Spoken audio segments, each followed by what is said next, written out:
Дмитрий, скажите, пожалуйста, вот когда задерживают человека, ему пытаются сотрудники полиции подкинуть наркотики, как быть в этой ситуации? Какие советы вы можете дать? Ситуации, когда правоохранители переступают черту закона настолько откровенно и подбрасывают наркотические средства, случаются в современном мире, наверное, все реже и реже. Но, тем не менее, такие ситуации случаются. И неприятны данные ситуации как в силу самой сути происходящего, так и в силу того, что имеются определенные сложности при доказывании невиновности данного лица. В первую очередь, не позволяйте проводить досмотр либо ваших вещей, либо одежды, либо автомобиля без участия понятых. Это очень важно. Обязательно, даже если вас остановили на улице сотрудники патрульно-постовой службы для проверки документов и пытаются провести ваш личный досмотр, что обычно происходит, постарайтесь остановить прохожих, просто прохожих, проходящих мимо. Если даже не составляется никаких протоколов о вашем досмотре, но данные свидетели должны присутствовать. То есть в случае того, если у вас, во-первых, вы уже исключите возможность подброса. Должно быть какое-то разрешение на вообще досмотр вещей у сотрудников полиции или нет? По сути, конечно, должно быть такое разрешение.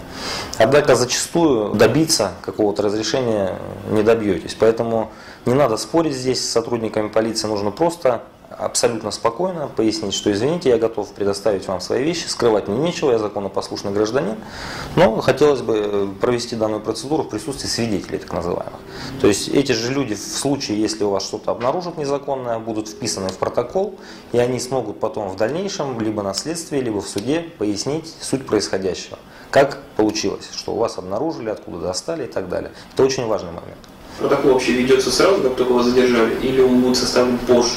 Но если мы говорим сейчас о той ситуации, когда вас остановили для проверки документов, и обычно сотрудники полиции любят отшов в карманах, там как бы вот проводят такие мероприятия, то, конечно, протокол не будет составляться. Но если вас задерживают по подозрению в совершении преступления какого-то, либо в связи с тем, что вы находитесь в неадекватном состоянии, там, алкогольного опьянения, там, идете откуда-то с отдыха, то, конечно, протокол будет досмотра составляться в таком случае. И понятые, которых пригласят, обязательно должны быть вписаны сразу же в этот...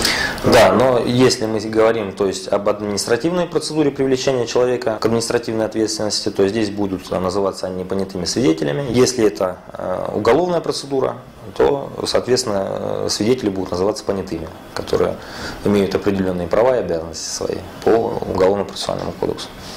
Второе. Старайтесь обязательно, конечно, требовать составления таких документов. То есть, по крайней мере, в Москве очень часто бывают случаи, когда автомобили останавливаются на дороге, и сотрудники полиции предлагают: нам необходимо досмотреть вашу машину. То есть, в принципе, беспредельно залазят в машину, полностью проводят не досмотр, а обыск. Вот, после чего, если ничего не обнаружено, говорят вам: до свидания, счастливого пути. По сути, вы не можете не обжаловать их действия, хотя у вас потратили время определенное, там 1,5-2 часа заняла эта процедура, с вами обращались, вы считаете, недолжным образом. То есть, и в принципе, законно ли такие действия? Вы не можете сразу на месте сориентироваться. То есть, поймите, досмотр проводить в принципе автомобиля сотрудники полиции имеют, но в ситуациях каких? Когда, допустим, идут какие-то мероприятия по розыску автомобиля определенного, вам необходимо не спорить, предоставить автомобиль в присутствии понятых, но попросить составить документ. После этого, если вы считаете, что незаконно провели досмотр вашего автомобиля, вы имеете право написать жалобу. Если у вас нет бумаг на руках, соответственно, писать вы ничего не можете. И уже контрольный либо надзорный орган, либо в ведомство написать, то есть руководству, либо в прокуратуру, но уже там, по идее, ваше заявление примут, рассмотрят и проверят, законно ли или незаконно действовали сотрудники полиции. Сотрудники полиции могут провести обыск, или досмотр транспортных средств только на стационарных постах ДПС или на любом участке дороги, где стоит их машина. По сути, на стационарных постах, конечно. Но, в принципе, при определенных обстоятельствах вашу машину могут досмотреть и где-то в городе. То есть, если поступило какое-то сообщение в органы полиции о том, что вы неадекватно ведете себя на дороге, к примеру, да, либо нарушаете там скоростной режим, при вашей остановке вызываете подозрения, допустим, едете после работы, у вас красные глаза, уставшие, да, от компьютера, у сотрудников полиции возникает подозрение, что вы употребляли наркотические средства. В принципе, то есть как бы обосновано, по сути. Поэтому в любом случае не спорьте. Просто пусть досмотрят ваш автомобиль, составят протокол, и уже с этим протоколом вы имеете право проверить в дальнейшем, законно или незаконно провели данные действия. Досмотр автомобиля тоже обязательно с понятыми. Обязательно. Остановить водителей, попросить кого-то, да, и прохожих также пригласить. Конечно, конечно. То есть вы, в принципе, если вам Должны задачи сотрудники полиции или все-таки водитель, которого остановили? Нет, в данном случае вам необходимо спокойно выйти из машины, закрыть, пояснить сотрудникам полиции о том, что, пожалуйста, я не возражаю против досмотра моего транспортного средства, однако обеспечьте мне понятых. В основном это, то есть для них это труда не составляет, остановили 2 попутные машины, попросили водителей поучаствовать в следственном действии. И протокол тоже должен сразу же составляться на месте осмотра? Конечно, то есть они сразу вписывают понятых, в протокол разъясняют, какое действие сейчас происходит, описывают все мероприятия, описывают, что обнаружено в вашем транспортном средстве, и обязательно копию должны вручить вам данного протокола. Если все-таки туда именно в машину подкинули наркотики, как быть? И водитель заметил этот процесс прямо вот на месте. Вы знаете, надо исключить такую возможность, чтобы вам могли подкинуть. То есть обязательно сами участвуйте, во-первых. Не выходите из машины. Когда начался досмотр вашего транспортного средства, постарайтесь, чтобы понятые и сотрудник полиции, к примеру, да, как это проводится правильно. То есть если досматривается водительская часть автомобиля, то вы имеете право сесть, допустим, сюда, к примеру, понятого посадить на заднее сиденье. В принципе, все подконтрольно. Подкинуть, ну, вы же видите, что у сотрудника в руках ничего нету, правильно? То есть он досматривает. Сотрудник полиции это тоже не волшебник и не факир, понимаете? То есть в данной ситуации это просто невозможно сделать, куда-то залезть и положить вам под сиденье. После этого здесь досмотрели этот участок, сотрудник полиции обходит вашу машину, вы выходите отсюда, садитесь на это место досмотренное уже, понятой также находится сзади, продолжает контролировать ситуацию. Досмотрели пассажирскую часть, переходит назад, вы перемещаетесь вперед.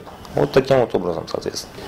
Досмотр должен произойти один сотрудник полиции. То есть если их двое, один, например, пассажирский место, другой открывает багажник и смотрит там, и говорит вдруг, вот нашли. Вы знаете, я несколько раз привлекался к таким досмотрам транспортных средств, выезжал на место происшествия, и я лично, когда понимал, что я не могу контролировать ситуацию, просил сотрудников полиции, что вы создаете ситуацию, при которой непонятно, чем занимается второй сотрудник, прошу, давайте все-таки по порядку. Вот отсюда, я нахожусь здесь, сижу, вы досматриваете спокойно, без спешки. И в принципе сотрудники полиции шли навстречу. Им, понятно, хочется побыстрее, от этого зависит ваша свобода. Поэтому никакой спешки, спокойно, если уж проводят такие мероприятия, то спешить здесь ни в коем случае не надо.